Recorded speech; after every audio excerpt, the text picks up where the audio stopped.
Okay, chapter 12, part 4. Hopefully this will be the last part. Cultivation theory we've already talked about. You've already read a little bit about it.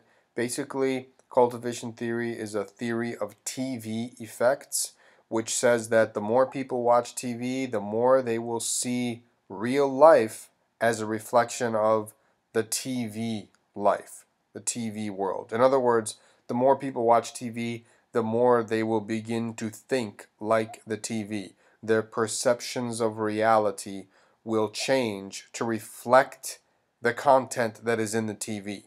Okay? So originally this is a theory of TV effects, where the researchers, George Gerbner and his colleagues, would compare people who watch a lot of TV with people who watch just a little bit of TV. Heavy viewers versus light viewers. And they found big differences between the two groups of people in terms of their perceptions. The people that watch a lot of TV, they think like the TV, right? They believe stuff that is narrated on the television. Some researchers now have started to expand cultivation beyond just the TV. So, for instance, Dimitri Williams, as we've discussed, did a study on video games, and he says that violent video games can even have a cultivation effect on people who play the game a lot, a particular game, right? So, cultivation theory assumes that TV content is relatively uniform. Now, that doesn't mean that everything on TV is exactly the same. We have hundreds of channels, obviously, and different shows and programming, but you get the same narratives, right? You have the hero narrative, you have the love story narrative, you have the same sort of patterns, right? And that's what helps create the cultivation effect. Viewers are fairly non-selective. That's another assumption of cultivation theory. And it also assumes that TV is a very important shaper of culture in modern society. So what are some of the things that cultivation researchers have found? Well, one of the things they find is that people who watch a lot of TV tend to think that the real world is a lot meaner than it is. It's a lot more violent than it is. And researchers call this the mean world syndrome, right? Which is one of the main findings of cultivation theory. So they ask people, for instance, who watch a lot of TV, and those who don't watch much TV, what are the chances that you will be murdered, right? That you will die by, someone else killing you. And people that watch a lot of TV tend to greatly exaggerate the chances that they will be murdered, right? People that don't watch much TV, they pretty much understand that it's a pretty small chance. There are other key findings with cultivation theory as well, related to one of the interesting things, which I think we talked about before, is they ask people, how many old people are there in the like in society? How many elderly people are there? And people that watch a lot of TV tend to say there aren't many old people in society. They greatly underestimate. And the reason is because there are very few old people on television.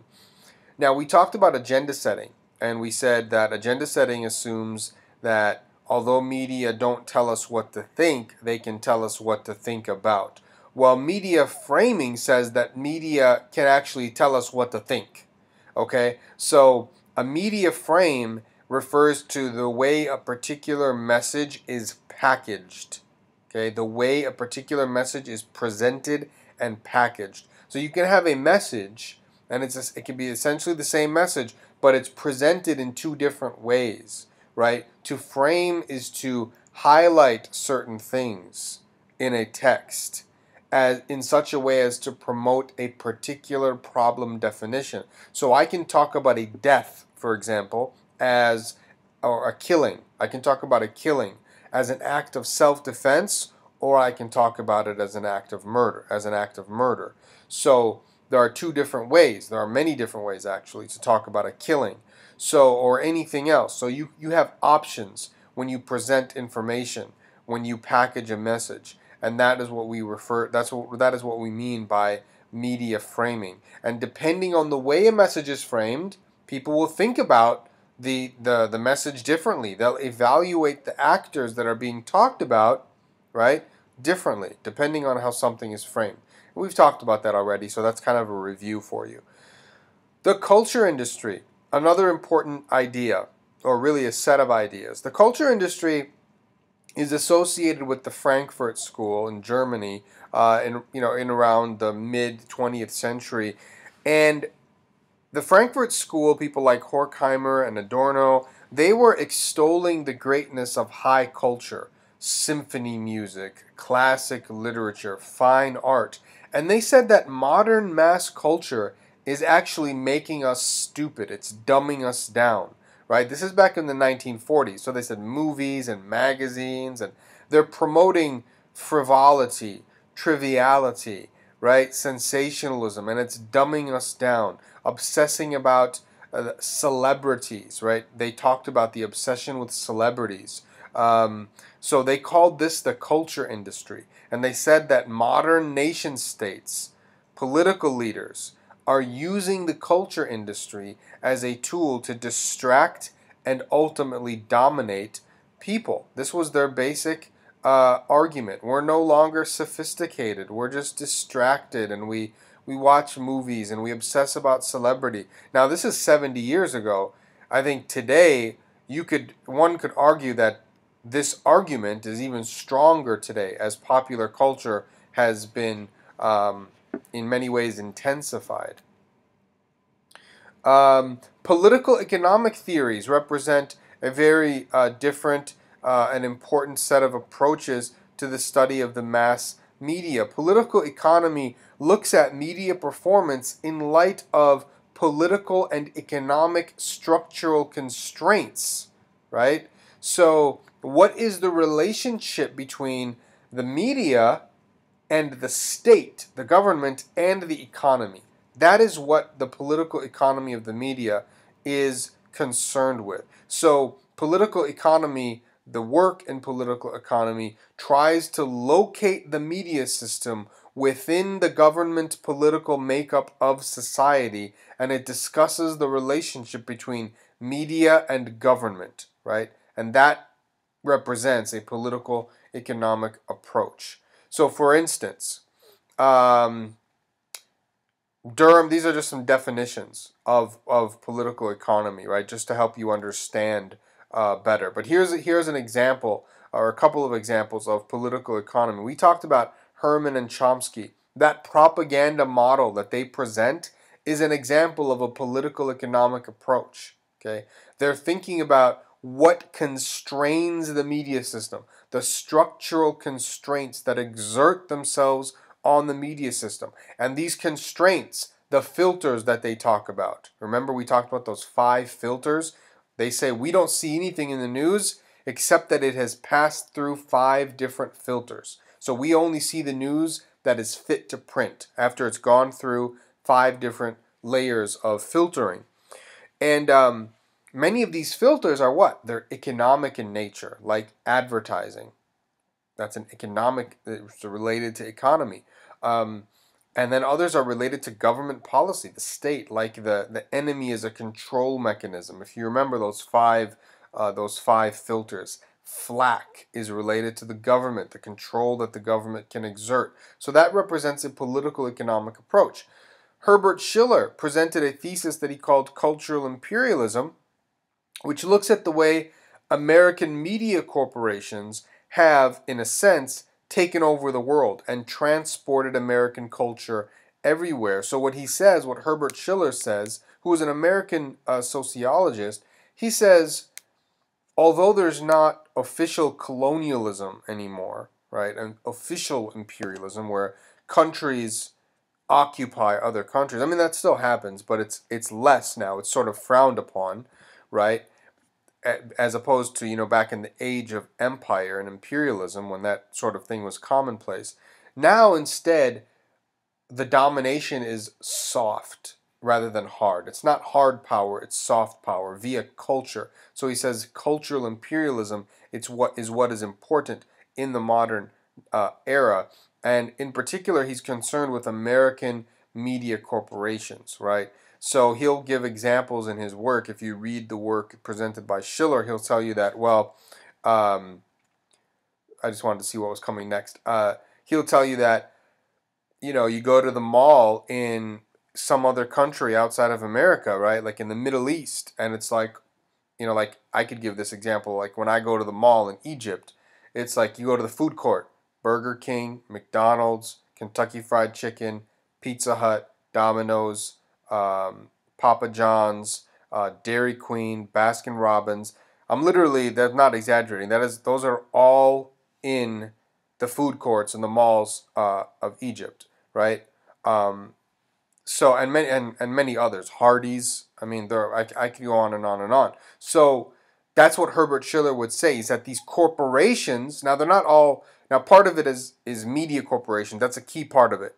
But part of the cultural imperialism thesis is related to just corporate power in general. That is part of the soft power, because that is associated, McDonald's is part of American culture, according to what Schiller argues, right? And then you have the media corporations that play an important role. So you go home and you're in your apartment in Egypt and you turn on the TV. Well, what's on TV? Friends and Seinfeld and According to Jim and all the sitcoms that we see here. And then you turn it to the movie channel and it's all the American movies. It's Hollywood movies, right? Many American cultural products. Not only that, you go into the fashion, you go to the stores and you're buying American clothing products. And the opposite is not true, right? Like you don't go to the mall here in America and find like, Shabrawi or something, which is like a famous Egyptian restaurant. You don't find that. So, and the stuff that we do have here from other cultures, it's actually American. Like, taco, people say, well, Taco Bell, it's a Mexican restaurant. Well, it is, but it's American. I mean, it was found, it's not an authentic Mexican. It's Americans founded Taco Bell. They said, well, let's make some Mexican food. So anyways, that's the whole thesis. I'm trying to give you a full flavor.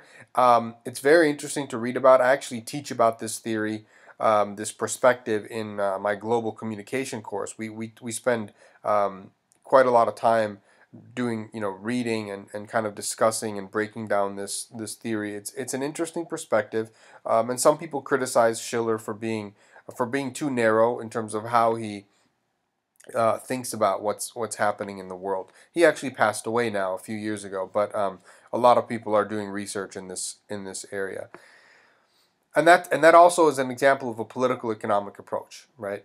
Another example of the political economy of the media would be Donahue, Titchener, and Olian, a research team from the University of Minnesota. So please give a woot woot for the University of Minnesota. I did my undergrad and my master's there. So they said that, well, let me back up. So you understand that American mass media, Western media in general, is seen as what? A watchdog. That's what we say. The media are a watchdog. They're the fourth estate. We've talked about that, right?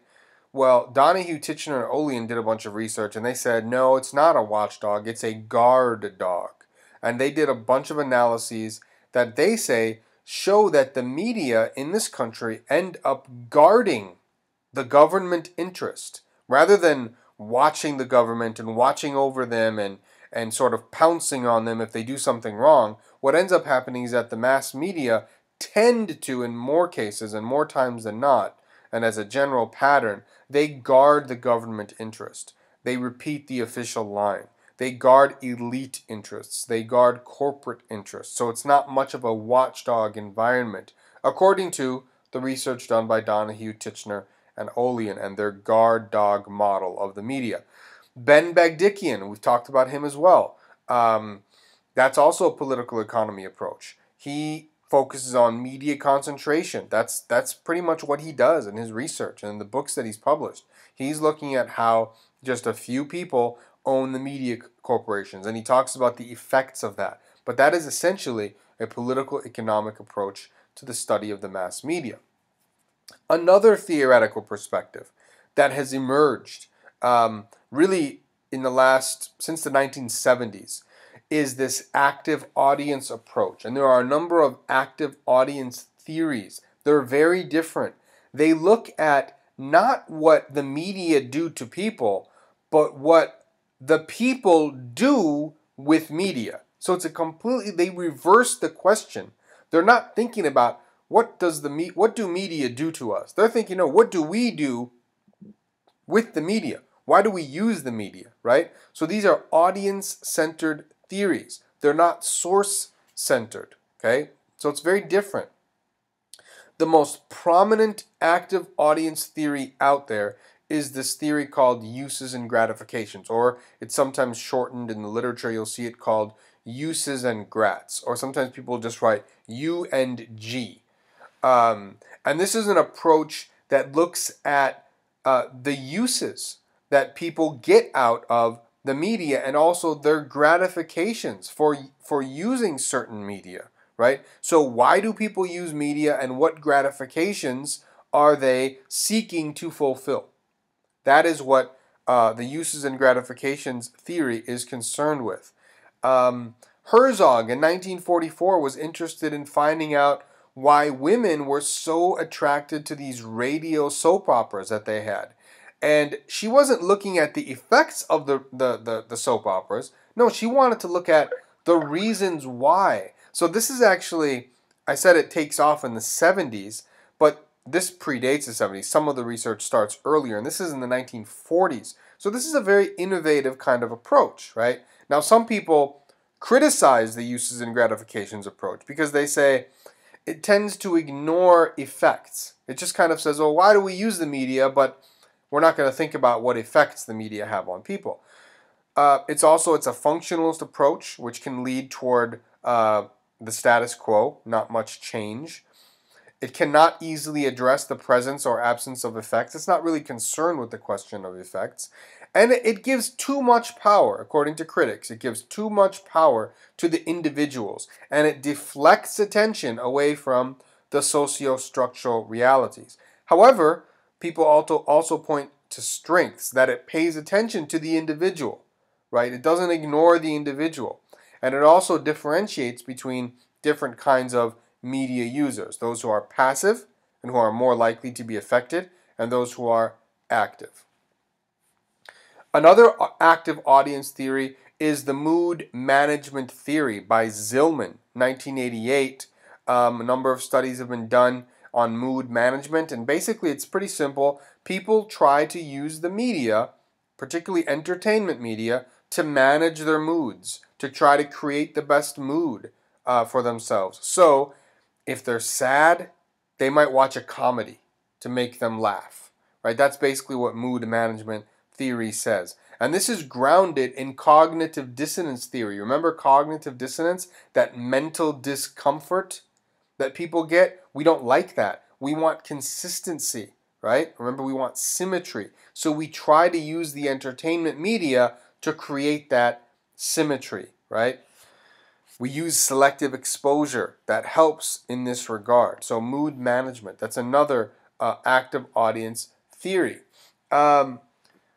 Stuart Hall's encoding-decoding model. This is another important perspective, another important theoretical perspective. It's grounded in reception theory, and it basically says that people will interpret and negotiate media messages according to their own life and cultural experiences and circumstances. So what happens is, according to Hall, you can actually Google encoding, decoding, and it'll show you the model. If you Google encoding, decoding model, it'll show you a picture in case you want to see it. You don't have to. But basically what happens is when a message comes out from the media, some people will adopt the preferred meaning, meaning that they will believe whatever the media message wants them to believe, essentially. Whoever made the message, the producer, they're going to adopt that reading,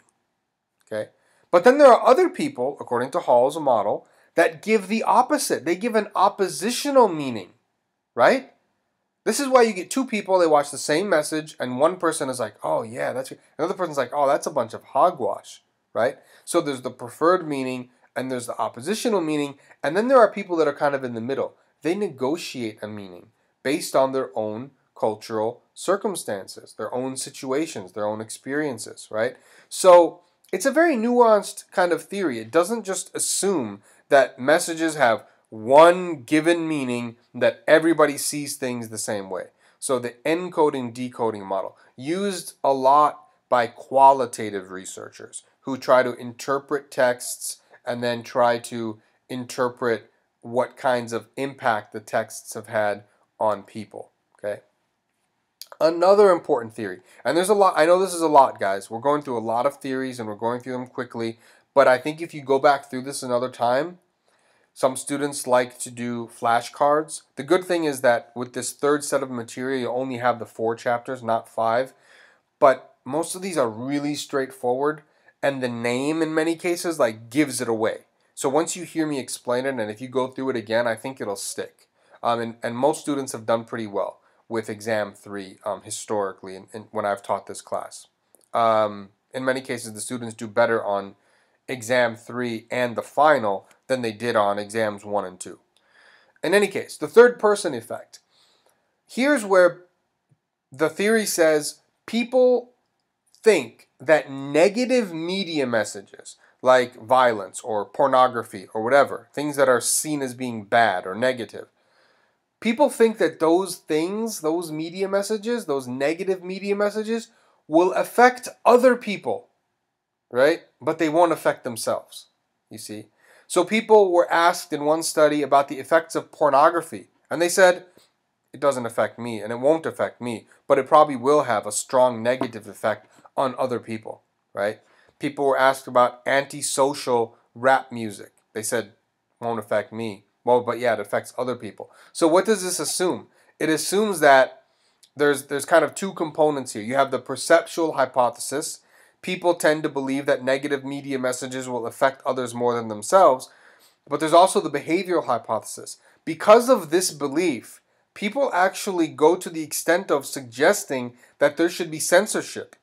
That because these messages are going to be so harmful to these other people, the third person, then some of these messages should be restricted. There should be some kind of censorship. And this is all based in the idea of self-enhancement. We think that we're better than other people, basically. We want to believe that we're better, we're smarter than other people. And people will rarely admit that media messages, negative messages, will affect them. Okay? And so instead what they do is they transfer the negative effect onto other people.